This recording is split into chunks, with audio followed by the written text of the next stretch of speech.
qui ont pris ça pour de vexation parce qu'on leur demandait de se promener nus. Vous savez, quand on a passé 3 mois en prison avec les interrogatoires, on sait ce que c'est. Donc, moi, ça ne m'a pas traumatisé, ce truc-là. Mais enfin, bon, on a été rasé. Alors, rasé, vous voyez, c'était des déportés, d'ailleurs, qui faisaient le travail. Il y en a qui avaient des rasoirs coupe-chou, d'autres des petits rasoirs, comme on peut avoir maintenant. Bon, on nous a allongés sur une table qui était en treillis avec 4 pattes, 4 pieds, si vous voulez. Bon, nu là-dessus, on se tournait de tous les côtés pour être rasé sous les bras, enfin les jambes, les cheveux. On se retrouvait sans un poil. Sorti de là, bon, on n'avait rien pour s'essuyer. Mais on serait sorti là, en sortant, il y avait 2 gars de chaque côté de la porte qui nous pulvérisaient un produit pour tuer les poux. On n'en avait plus beaucoup à ce moment-là, après avoir été rasé. Bon, enfin bon, c'était un désinfectant. Puis après ça, à l'habillement.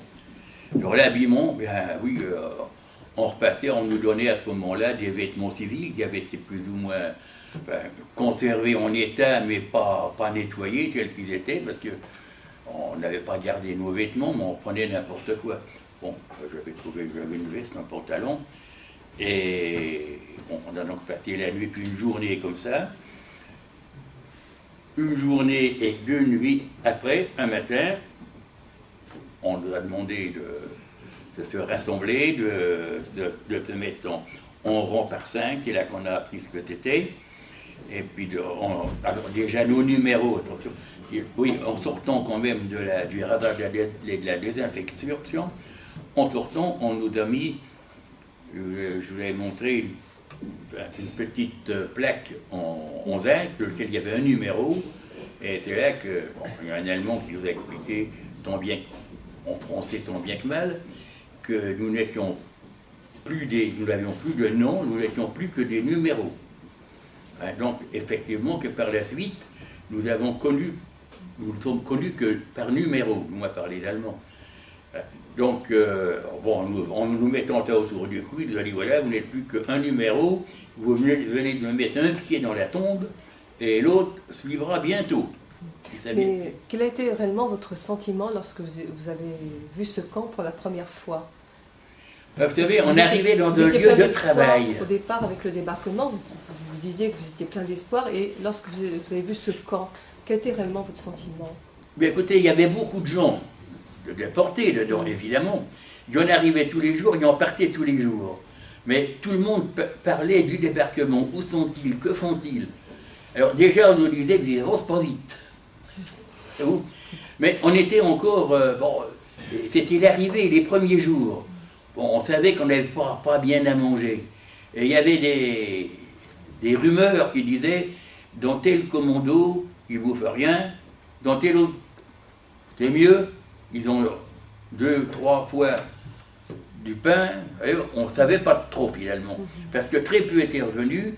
Je vous expliquerai après ceux qui étaient ramenés au camp, en principe c'était des malades.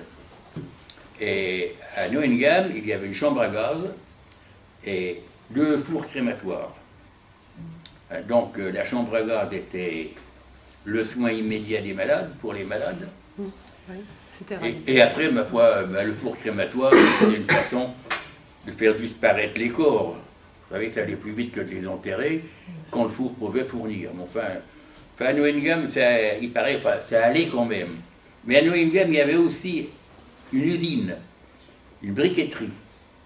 Donc il y avait des gens qui restaient là, qui allaient creuser pour avoir de la glaise, d'autres qui étaient à l'usine, où bon, la glaise était traitée, malaxée et transformée en briques. Donc c'était une briqueterie. J'ai retrouvé par la suite un camarade qui a eu la chance d'être affecté là en tant que mécanicien. Un jour, il demandait des mécaniciens. Bon. Et lui je l'ai revu après la guerre, parce que lui, il s'en est sorti, il est resté là. Tout le temps jusqu'à la libération.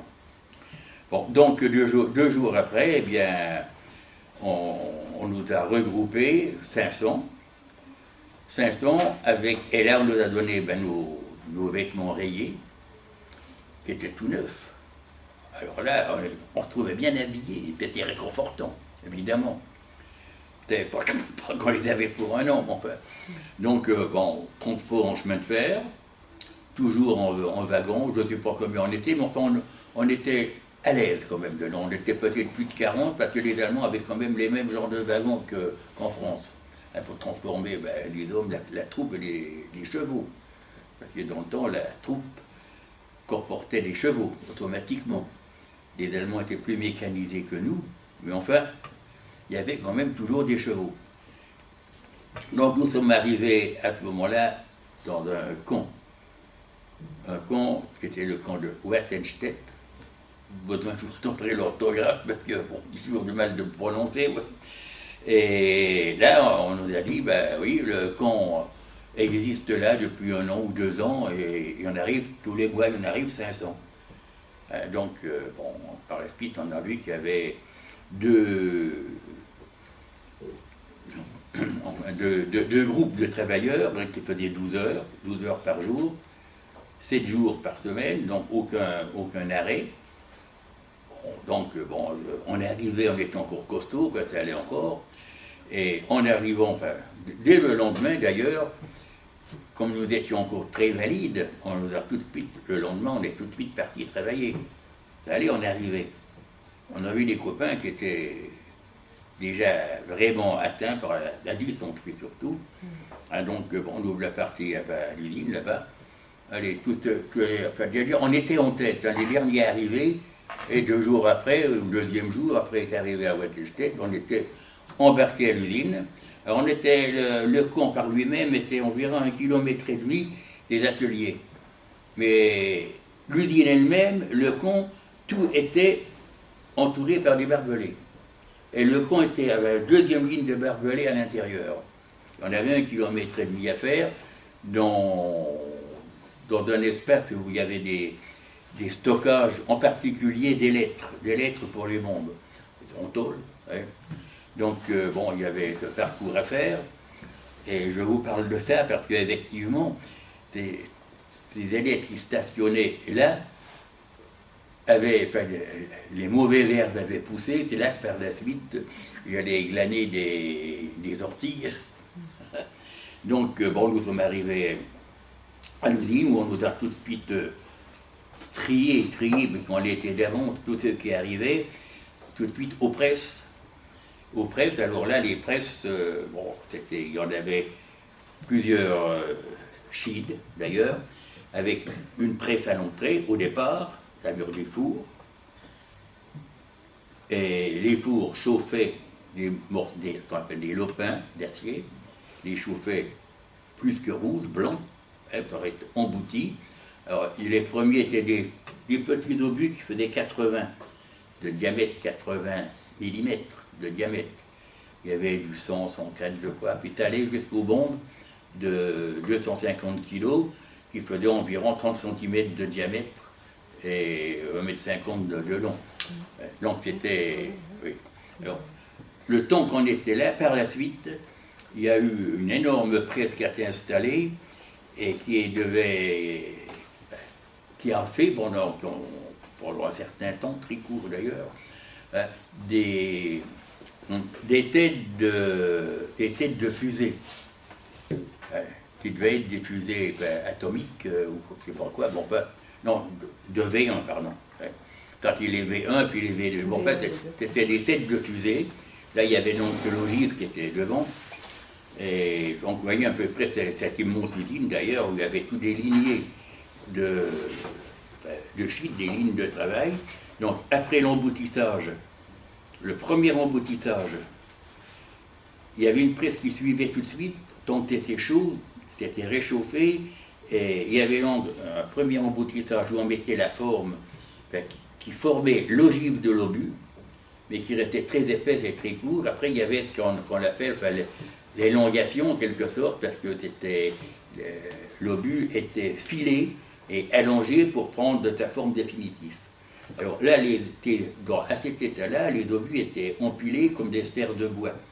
Il est mieux vous dire qu'il ne faisait pas froid à côté, parce que les obus, quand on les posait là, étaient encore rougeoyants.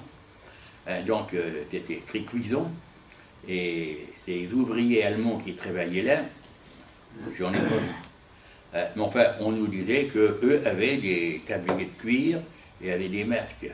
Parce que quand vous avez devant les yeux des blocs blancs chauffés à blanc, ça éblouit un petit peu. D'ailleurs, je suis rentré avec une conjonctivite chronique. Bon, pour l'instant, ça va encore, je vois clair normalement. Presque, du moins. Bon. Donc, et on était là et on se demandait quand on se reposerait, on ne nous a pas jamais parlé du repos. Et quand on a vu qu'on avait quelques-uns qui s'écroulaient, bon, il était plus ou moins selon son état traîné par les habits, souvent par les jambes. 2 déportés prenaient chacun un pied, puis le traînaient, le remettaient à l'arrière. Et un autre déporté qui était moins costaud, et qui était mis au début du travail, qui était mis à pousser les wagonnets, à transporter les blocs. Il en prenait un là, puis il le remplaçait. Et quand c'était au temps des Allemands, les civils allemands, les civils étaient remplacés toutes les demi-heures, c'est-à-dire qu'ils travaillaient dans ces tons fer, pour connaître ce qui est, parce que vous voyez, je ne sais pas quelle température on avait, mais j'ai mieux vous dire que c'était cuisant. Hein. Donc, une demi-heure comme ça, ils allaient au repos et un autre le remplaçait. Et en France, dans les laminoirs, on avait aussi ce travail très contraignant par la chaleur. Et mes enfants je me souviens, parce que j'étais dans une école qui appartenait à l'industrie de la métallurgie, oui, donc on allait visiter les ateliers. Et j'ai vu des ateliers de filage, de laminage, où les gens étaient remplacés tous les 20 minutes. Et on était moins méchants en France. Bon, enfin, en Allemagne, je reconnais qu'ils étaient déjà, eux, en période de disette, hein, puisque Hitler a profité de ça pour faire ce qu'il a fait. Et donc, ils acceptaient d'être plus contraints au travail qu'en France. D'ailleurs, ça a toujours été. C'est toujours comme ça, d'ailleurs. Donc, nous, on travaillait là jusqu'à quand on s'écroulait. Alors, de petit à petit, tous les jours passés, à ce régime, et le régime alimentaire était le même, on avait une tranche de pain en partant, une tranche de pain à midi, c'est-à-dire qu'au bout de 12 heures de travail, en rentrant au camp, et une autre tranche de pain le soir, à midi, du moins, c'était la soupe. Bon, je ne sais plus, je ne voulais pas parler de tout, parce que comme on a déjà eu un entretien avant, je vais quand même vous expliquer un peu ce que c'est que la soupe, parce que c'est quelque chose de particulier. À part ça, le pain, c'était du pain de seigle. Un pain de seigle qui faisait environ 20 cm de long, était un carré, 10 cm au carré. Et dans les chambres de 20 personnes, on nous donnait un pain, comme ça, à partager. Et c'était le chef de chambre qui était censé couper ça en tranches. Mais comme on n'avait pas le droit d'avoir de couteau, on allait chercher un couteau dans la première pièce de la grande baraque. Là, c'était des grandes baraques avec un couloir au milieu, et il y avait 10 chambres de chaque côté. Donc, à 20 personnes, ça faisait 200 par cabane. Donc, on allait voir le capot. Alors, le capot, c'était le chef de la cabane. Et en principe, d'ailleurs, c'était toujours des gens qui avaient été condamnés à perpétuité, d'ailleurs, aussi, des droits communs, en général pour des crimes. Donc, c'était des gens qui savaient frapper. Et plus ils frappaient, plus ils étaient considérés. Donc, vous voyez un peu le régime. Enfin, on allait théoriquement chercher un couteau pour couper notre pain, mais bon, il y avait donc au moins 10 chefs de chambre qui arrivaient, il y avait un couteau.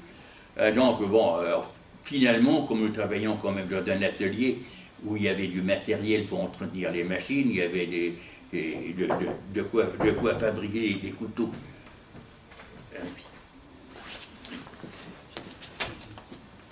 Allez-y, continuez. Il y avait donc de quoi fabriquer des couteaux, et dans chaque chambre, on savait que quand on rentrait, dans le coin en face, à droite, on soulevait les plafonds, et on trouvait toujours là un couteau. Un couteau qui était fait d'un bout de tôle, quelque chose, donc on se débrouillait avec ça. Donc, ça se passait comme ça, tant bien que mal. Bon, bon, tout le monde était mélangé. Alors les plus faibles étaient un petit peu aidés par ceux qui arrivaient, mais enfin, rapidement, tout le monde attrapait les maladies possibles. C'est-à-dire, la première chose que l'on avait, bon, les poux, n'en parlons pas, ils arrivaient plus vite qu'on ne voulait, hein, parce que s'il y avait une désinfection au départ, il n'y en avait plus après. Donc, bon, les poux, on les avait rapidement, mais surtout, bon, moi où j'étais, à Wattenstedt, c'était surtout la dysenterie. La dysenterie qui nous tombait dessus. Alors, j'ai déjà, enfin, j'ai expliqué ce que c'était que la dysenterie. La dysenterie, c'est une diarrhée amibienne. C'est des amibes, c'était arrivé en principe par les troupes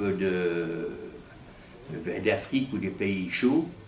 On ne comprenait pas, par la suite, les docteurs ne comprenaient pas que ces amibes soient développées dans des pays qui étaient moins chauds. Mais enfin, toujours est-il que nous avions la dysenterie amibienne. C'était progressif, évidemment, mais comme nous n'avions pas de soins, donc quand on est à la diarrhée, j'ai mieux vous dire que souvent, ben oui, il faut avoir les toilettes à portée, mais là, il n'était pas question de ça.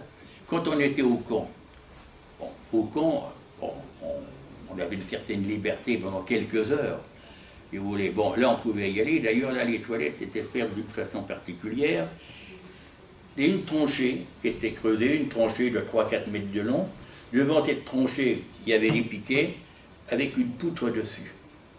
La poutre servait à s'asseoir dessus. Et puis bon, on faisait les besoins dans la tranchée. Quand elle était pleine, ils enlevaient les poutres. Ils ont creusé une demeure bouchant l'autre, voyez-vous, progressivement comme ça. Voilà, et ça, c'était évidemment en plein air. Parce que le camp était en cours d'installation. Donc, quand on avait fait nos 12 heures de travail, c'est-à-dire qu'il fallait faire 1,5 km pour y aller, il y avait l'appel au départ, l'appel qui était très rapide, parce que on s'alignait en rang de 5, et il y avait 20 rangs avec un espace. Et donc, ceux qui faisaient 20 rangs avec un espace, ceux qui faisaient 100 déportés, 100 personnes, donc c'était facile à compter. Voyez-vous, là, bon, ça débitait comme ça, on arrivait à l'usine, et bon, après 12 heures de travail, on revenait. Il fallait revenir. Alors là, le comptage au retour était beaucoup plus délicat. Parce qu'il y avait d'une part ceux qui s'étaient écroués en route, qui étaient sur une petite charrette, la charrette suivait toujours les colonnes dans un sens ou dans l'autre, c'était surtout au retour. Et bon, cette petite charrette, c'est une charrette à 2 roues, genre charrette des 4 saisons qu'on voit maintenant, mais qui était poussée par des hommes, évidemment. Puis dessus, bon, ben, il y avait les cadavres. Alors il y en avait toujours plus ou moins. En été, il n'y en avait pas trop. En hiver, c'était l'hécatombe. Parce que quand j'ai parlé de 500 morts par mois, c'était l'hiver, pendant les derniers mois.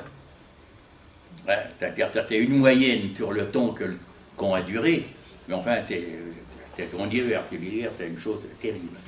Donc, voilà à peu près, si vous voulez, oui, alors, je vais vous parler du comptage au retour de travail. Donc, bon, il fallait aligner les cadavres qui étaient comptés, et c'était pire qu'une comptabilité au centième après la virgule.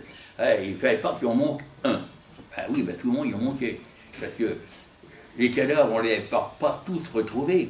Il y avait des gens qui se sentaient à la dernière minute. Et bon, il faut qu'ils ne restaient pas là. En général, ils allaient se cacher dans un coin pour mourir. Donc il fallait déjà, avant de repartir, les capots refaisaient le tour de tous les endroits, et puis on était quand même contingentés dans des endroits où on ne devait pas s'écarter, déjà. Mais enfin, bon, il y en avait de temps en temps qui n'avaient pas été vus au départ. Donc, bon, les comptages duraient assez longtemps. Le pire que nous avons eu, c'était 14 heures. Et c'était encore en hiver, parce qu'il ne faisait pas chaud, il tombait de la neige. Je vais vous dire que 14 heures, pas au garde à vous évidemment, mais enfin on était debout, quand même alignés. Alors 14 heures comme ça, c'est là surtout qu'on a appris à danser sur place, parce qu'il ne fallait pas geler. Vous rentriez à quelle heure alors? Parce que 12 heures de travail. Oui, alors c'était de minuit à midi. Alors de midi ensuite, vous restiez au garde à vous tant qu'on... Oui, ben, je dis on était debout, mais pas au garde à vous. Oui, enfin... Oui, on n'était pas là. À l'appel. Oui, parce que... Bon. Donc on était quand même debout, alignés, 5 par 5, par 20 rangées. De toute façon, à compter, ben, 5 fois 20, ça faisait 100. Donc, par centaines. Et où, donc on était là, tant que les carrés de 100 personnes n'étaient pas complets, ben, il fallait rester là et compter. Ouais. Ah oui, c'est long. Des fois 2 heures, 3 heures. Des fois on arrivait, toc toc, le compte était bon, c'était aussi, alors là on était content. En arrivant après, après il fallait aller se laver. Hein, parce qu'évidemment, lui, non, on ne se lavait pas, on rentrait tout de suite. Le boulot terminé, on rentre et au compte. Alors là, il fallait rentrer dans une chambre, n'importe laquelle, on était compté, alors 200 par bloc, parce que les cabanes t'appelaient des blocs. Alors 200 par bloc et 20 par chambre. Bon, au départ, on ne faisait pas trop attention, on rentrait là, on ne se connaissait pas. Oui, tu es français, oui, je suis français, on franco-ski, oui. Il y avait des Russes aussi avec nous, les Russes, des Polonais aussi beaucoup. Bon, enfin, mais après, on se regroupait, donc on se laissait emmener dans chaque chambre, mais dès qu'on était dans les chambres, il fallait se déshabiller, sortir dehors pour se laver. Voilà, à la sortie du bloc, il y avait un gars avec une grosse gamelle remplie d'une poudre blanche qui était de la soude. Et donc avec une cuillère, il nous donnait à chacun une cuillère à soupe de soude dans les mains, parce qu'effectivement le travail qu'on faisait, on duit quelque chose qui jaillissait des fraises, qui était un peu du conduit.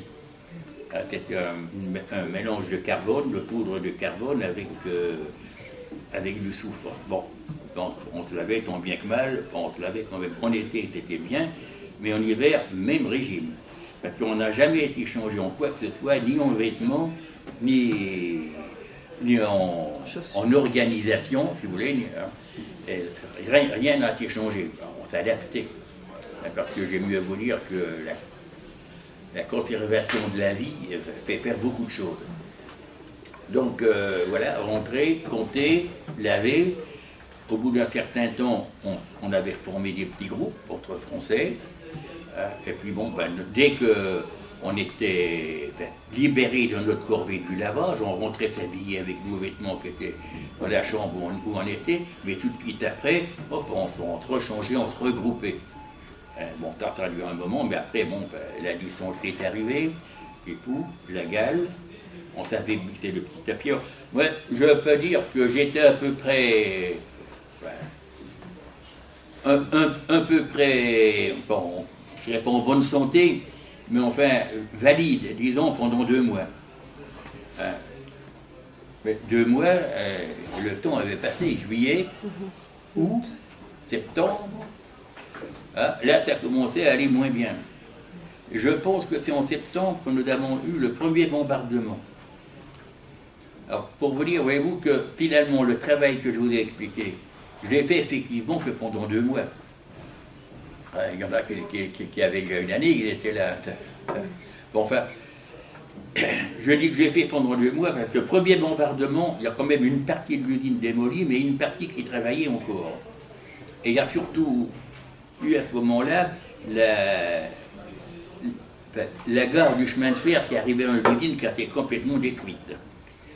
Donc ils ont refait une gare en bois, ce sont les déportés qui l'ont construite, et j'aime mieux vous dire que ça a été vite fait. Il y avait des grands bâtiments tout en bois, et là ils avaient l'art de faire ça, parce que c'était énorme. Du moins, le chemin de fer qui a été posé, une déviation du chemin de fer qui arrivait là, et c'est une nouvelle gare qui a été faite. Et un jour, on a vu le premier train qui est arrivé, on n'en a pas vu 2. Parce que les avions, les bombardiers sont arrivés aussi. Donc la gare était complètement rasée. Et moi, j'avais été affecté un moment aussi à la construction de cette gare. Donc il y avait un grand pré qui séparait l'enceinte des déportés, mais en fait, comme on avait construit la gare, on était encore là. Et dans le pré, pendant que les bombes tombaient, les déportés étaient restés debout, criaient, bravo, on était contents. Il n'y a pas eu un blessé parmi les déportés. les Allemands, oui, il y a eu des morts, évidemment, parce qu'il n'y avait plus de gare. Et quelques jours après, un deuxième bombardement sérieux, enfin déjà il y a eu le premier, après la gare, après un autre bombardement. Alors là, on a vu des choses extraordinaires pour nous, des gros bombardiers qui amenaient une bombe. Une bombe paraît-il qu'elle faisait 17 tonnes, je crois, un truc énorme. Alors là j'aime mieux vous dire qu'il y avait des renseignements quand même, les Alliés. Comme des presses travaillaient encore, ils ont vu que c'était des gros morceaux. Et ils devaient être au courant qu'il y avait un énorme engin qui avait été installé pour faire des ogives de Véan, à ce moment-là, ou V2, je ne sais pas trop quoi. Enfin, donc là, ils ont amené des bombes de 17 tonnes, je dis bien. Et entre-temps, ils avaient demandé, parmi les déportés, s'il y avait des mécaniciens en particulier, ils demandaient des tourneurs. Alors moi, tout ça, j'étais un petit peu tout ça. Bon, donc, je suis tourneur. Avec les tourneurs, je n'irais pas faire de la terrasse. Alors, on avait déjà fait des transports de briques à main nue. Je en reparlerai aussi après. Bon. Donc, je me suis présenté comme tourneur. Et bon, j'étais amené dans un atelier, d'ailleurs, parce qu'il y avait la suite du travail. Quand on avait fait des obus, après, il y avait des travaux de tour dessus. Mais enfin, ce n'était pas pour faire ça. On m'a affecté un tour où je tournais des mandrins d'emboutissage. Donc, les bâtiments étaient démolis. À l'endroit où je travaillais, il y avait fait plusieurs tours, c'était un atelier d'entretien, et il y avait bien de toit, mais les murs n'étaient pas construits. Le vent nous chassait un petit peu la neige qui était dessus, mais alors là, il y avait un soldat allemand qui se baladait, qui avait 2-3 gars qui travaillaient, et il y a un soldat qui était là, qui faisait la navette et qui entretenait du feu. Pas pour les bonhommes, mais pour les machines. Parce que comme il faisait froid, les machines figeaient. Donc on avait la chance qu'il y avait un tonneau en ferraille avec du bois qui brûlait là-dedans. Et c'est le soldat, lui, qui venait mettre du bois dedans. Alors là, c'était pas mal. Bon, ça a duré une quinzaine de jours comme ça. Et d'ailleurs, là, je dirais que les 12 heures n'étaient pas comptées parce qu'il va arriver d'y rester 24 heures. Alors, on travaillait, bon, il n'y avait pas de tourneur qui venait, bon, l'autre, celui qui restait là. Puis un jour, les avions sont arrivés, alors là, ça recommençait à tomber. Alors j'ai mieux à vous dire que les soldats, ils sont allés se cacher il y avait des abris. C'était un sol très sableux, hein. Il y avait des couches de sable, les villes étaient construites sur du sable d'ailleurs, donc il y avait des souterrains qui allaient, mais montent sous des machines, très, très bas. Alors, les Allemands, les soldats allemands qui nous gardaient, les SS, sont tous allés à l'abri, mais en Allemagne, il y avait des petits abris personnels qui étaient en forme d'obus, en quelque sorte. C'était en béton 5-6 cm d'épaisseur, et il y avait une porte qui était une plaque de béton qui était accrochée sur les côtés. Alors bon, quand les avions ont commencé à lâcher leurs bombes, j'ai mieux vous dire que ça faisait un sacré feu d'artifice, c'était les bombes de 17 tonnes là, qui arrivaient.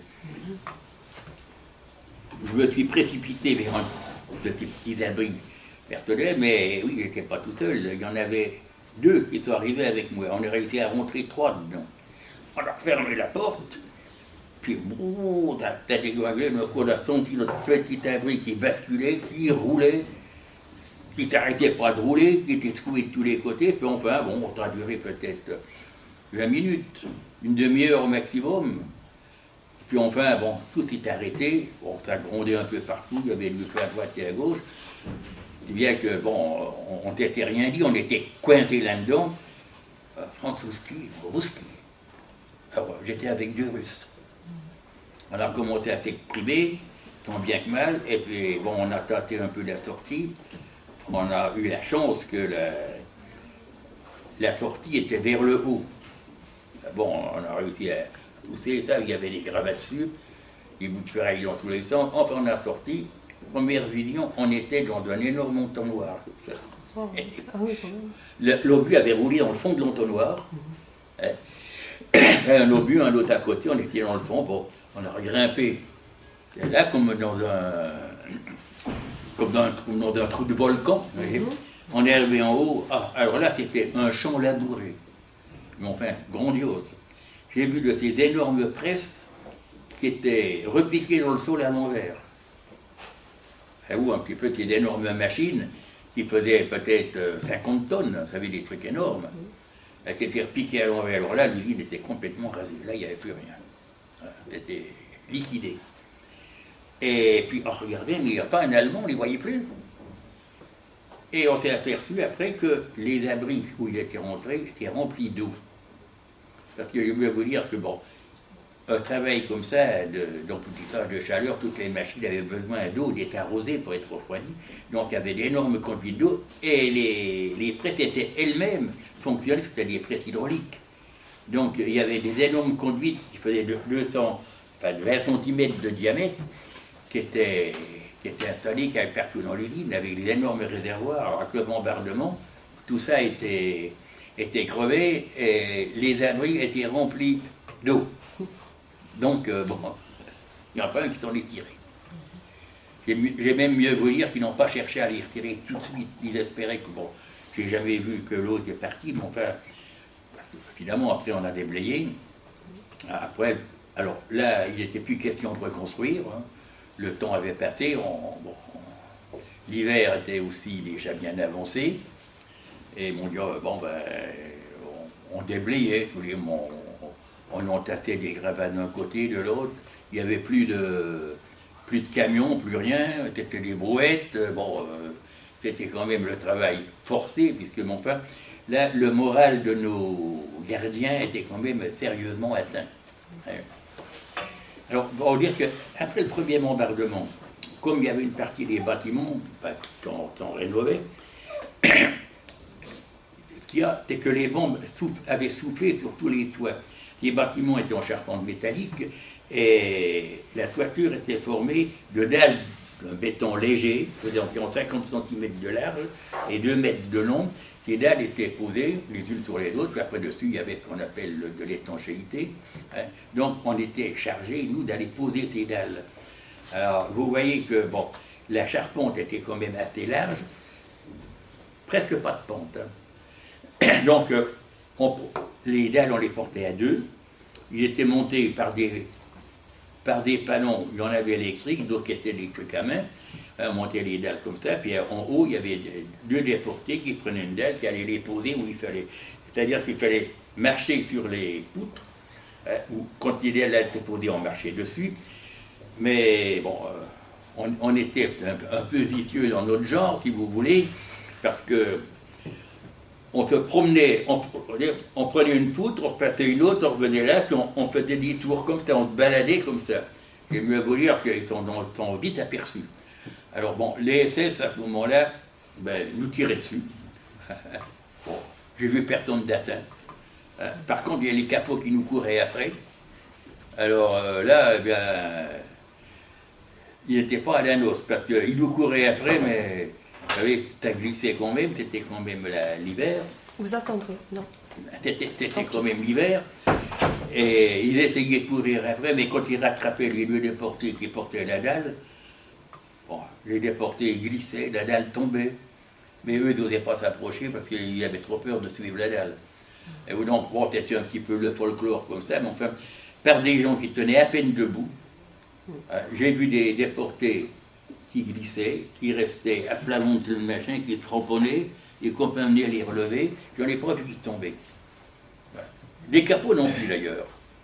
Ils arrivaient, puis ils avaient la frousse, ils aboyaient un petit peu, ils levaient la chlaque, mais ils n'avaient pas le courage de taper dessus parce que il avait peur à ce moment-là aussi d'être plus ou moins bousculé, et puis c'était quand même haut, parce que, pour vous donner une idée, la cime des bâtiments s'élevait au moins à 20 mètres. Alors, c'était pas des petits bâtiments. Hein. Enfin, voilà les conditions de travail, voilà comment on était. Alors, le travail. le travail consistait à prendre, déjà, il y avait une équipe qui ne travaillait pas au chaud, eux, ils fournissaient les fours. Dans les fours, il y avait, en fil, il y avait, qu'on appelle des lopins, qui étaient poussés et qui arrivaient au bout, rouges, prêts à être emboutis. Donc, au bout, vous levez une porte, on prenait un lopin avec des pinces quand il était adapté au poids du lopin, de l'obus ou de la bombe qu'on allait faire, et on les déposait sous la presse pour être emboutis. Alors, la presse avait une cadence, hein, c'est-à-dire, bon, elle montait, elle redescendait, hein, donc il fallait, pendant le temps qu'elle monte, retirer la pièce emboutie et remettre un autre lopin.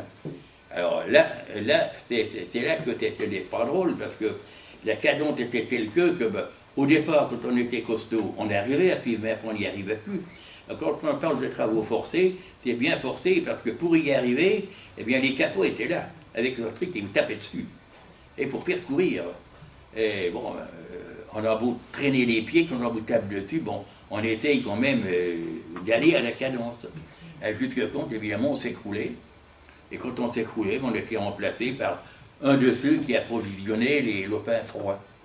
Et donc, c'était le site. Les derniers qui arrivaient étaient costauds, ils avaient le boulot le plus fatigant, et jusqu'à quand ils devenaient eux aussi des moribonds, comme je ne sais plus quel était le nom en allemand, comme ils nous appelaient, quelle façon ils nous appelaient. Bon, enfin voilà. Donc le genre de travail, la cadence, c'était ça, il fallait suivre la cadence des machines, et bon, si on ne suivait pas, on nous tapait dessus.